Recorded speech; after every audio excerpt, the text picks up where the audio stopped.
Жыл башынан бери эле Баткен областынын аймагында 42 жол транспорт кырсыгы катталып, бул фактылардын көпчүлүгүндө айдоочулар өздөрү күнөөлүү экендиги аныкталган.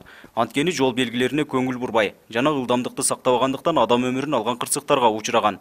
Аны менен катар жол эрежелерин билбегендиктен жана айдоочулук күбөлүктү сатып алгандыктан ушундай үрөй учурган кырсыктар катталууда. Бирден бир жол транспорт кырсыгы болуп жаткан себеби азыркы учурда айдоочулардын көп айдоо күбөлүктөрүн алып туруп, ошол айдоо күбөлүгүн алгандан кийин өздөрүнчө автоунааны башкарып баратканда жолдогу жол белгилерине баш ийбей, ошолорго кош көңүл мамиле кылгандан болот. Мындай кырсыктардын алдын алуу боюнча жол кайгыл кызматкерлери ай сайын рейдтерди өткөрүп турушат. Бирок рейд учурунда жол эрежесин бузган айдоочуларга айып пул салуу менен гана чектелүүдө. Муну менен жол кырсыктарын кескин түрдө азайтууга мүмкүн эмес. Алдын алуу боюнча ар ай сайын өзүбүздүн кодовый рейдтерибиз бар, ошол рейдтерди өткөрүп турабыз. Рейдтер убагында ушул айдоочулук күбөлүгү жок, автоунааны масап алда башкарган айдоочуларды аныктап, өз административдик чараларды кабыл алып, айыптарды төлөтөбүз.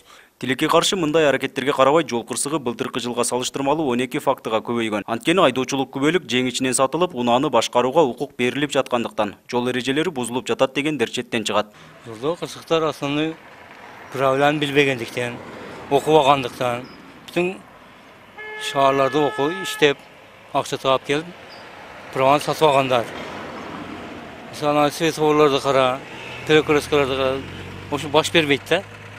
Онун алдын токтоп турушун керек, жол өткөзүш керек болбосо. Жолсо мурат келип. Отказ, бош тарттым. Айдоочулук күбөлүгүн алуу үчүн тиешелүү кызматкерлер менен тил табыша билүү да зарыл экен. Мына ушундай жол менен айдоочулук күбөлүгүн берүүдө 5,5 миң сом пара талап кылган кызматкердин кармалышы буга далил болуп калды. 29 март күнү Баткен областык ички иштер башкармалыгынын 5-бөлүмү жана прокуратура кызматкерлери тарабынан мыйзамсыз жасалмачылык жол менен айдоочулук күбөлүк жасап берген үчүн мам каттоо кызматынын Баткен аймактык кызматкери кармалды. Баткен областык ички иштер башкармалыгынын 5-бөлүмүнүн кызматкерлери тарабынан биргеликте Баткен областык прокуратуранын кызматкерлери менен биргеликте ыкшам иликтөө иштеринин натыйжасында айдоочулук күбөлүккө 5 миң сом пара тарап кылып алган кызматкер кармалды. Адам өмүрүнө зыян келтирбөө үчүн жана өзүнүн да коопсуздугу үчүн биринчи кезекте айдоочулар жол эрежесин так билүүсү шарт. Анткени жүргүнчүнүн жана жолдо бараткан адамдын өмүрү айдоочуга байланыштуу. Ошол себептен күбөлүктү алуудан мурда жоопкерчиликти да сезүү керек дейт жол кайгыл кызматкерлери. Нургазы Жайнаков, Бактыбек Нишанбай уулу, 7 канал, Баткен өкүлчүлүгү.